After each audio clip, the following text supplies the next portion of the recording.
Bismillahirrahmanirrahim. Assalamualaikum warahmatullahi wabarakatuh. Perkenalkan, saya Rizky Apriana dari jurusan Ilmu Al-Quran dan Tafsir. Di sini saya akan menjelaskan sedikit tentang buku yang berjudul Teks dan Praktik dalam Fungsi Kitab Suci yang dikarang oleh Ahmad Rafiq, Asosiasi Ilmu Al-Quran dan Tafsir se-Indonesia, dan Pasar Sarjana UIN Sunan Kalijaga.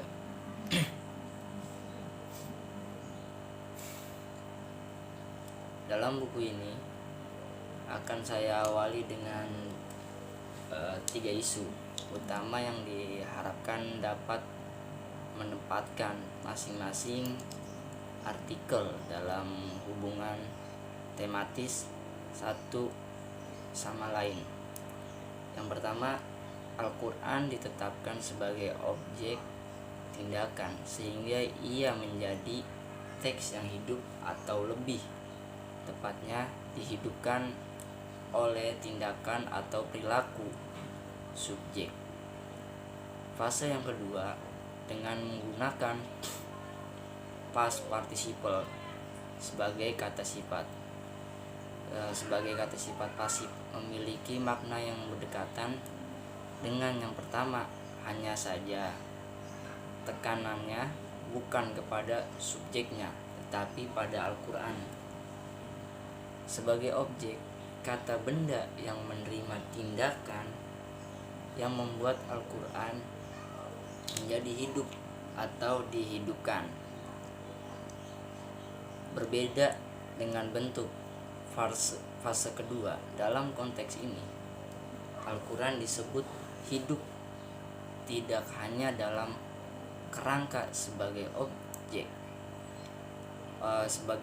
pasif dari pemaknaan atau tindakan manusia, tetapi juga sebagai subjek aktif yang turut menentukan makna dan bentuk tindakan atau praktik.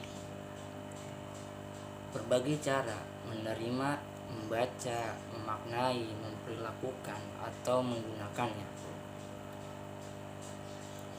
Orang per orang ini perlu terhubung satu sama lain secara sosial sehingga melahirkan tindakan atau praktik bersama yang disebut GRAM dengan community of heart, atau masyarakat yang meyakini bahwa masyarakat ini mencintai, merayakan, serta hidup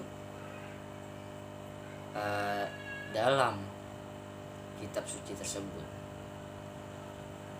Tanpa menafsirkan penerimaan teologi yang ada dalam keyakinan masing-masing pemeluk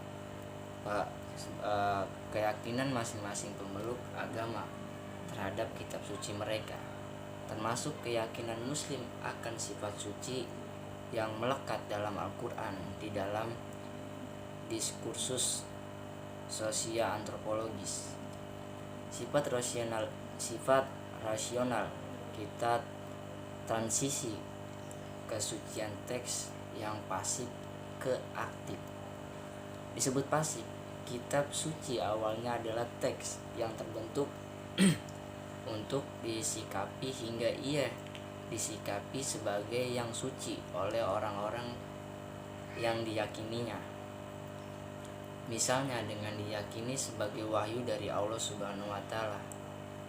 Al-Quran disampaikan oleh Nabi Muhammad SAW dalam beragam konteks, baik khusus maupun umum, untuk berinteraksi dengan para sahabat atau orang lain yang khitbah atau tujuan dari pernyataan ayat yang disampaikan.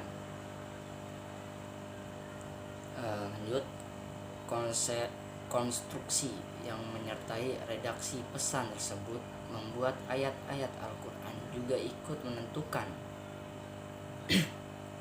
bagaimana manusia menghubungkan dirinya dengan Al-Quran.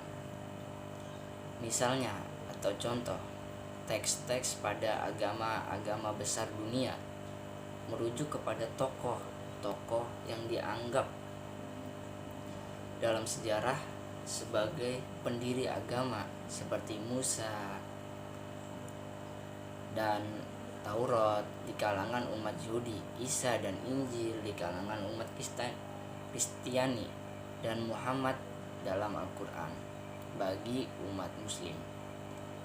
Teks tersebut bisa pula bunyian yang formalik berdasarkan ingatannya yang juga diyakini sebagai